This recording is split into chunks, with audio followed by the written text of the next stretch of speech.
జగన్ ఇప్పుడు MLC election గెలవగలడా లేదా? వాస్తవంగా జగన్ సిన్సియర్ ఎఫర్ట్ అయితే పెడుతున్నారు. కాకపోతే గతానికి ఇప్పటికీ ఉన్నటువంటి పరిస్థితి ఏంటి?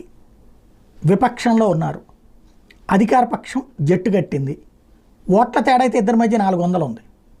కానీ మొన్న అతి తక్కువ తేడా ఉన్నటువంటి సందర్భంలో విశాఖపట్నంలో విజయం సాధించగలిగారు స్థాయి ఎన్నికలు. ఇప్పుడు తెలుగుదేశం, జనసేన, బీజేపీ కలిసి వ్యూహం పన్నుతున్న నేపథ్యంలో జగన్ మాటని వింటారా? నాయకులందరితో మాట్లాడుతున్నారు, 2 రోజులు వరుస సమావేశాలు, వాళ్ళందరినీ బెంగళూరు క్యాంపుకు పంపించేటటువంటి ప్రయత్నం ఇదంతా చేస్తున్నారు.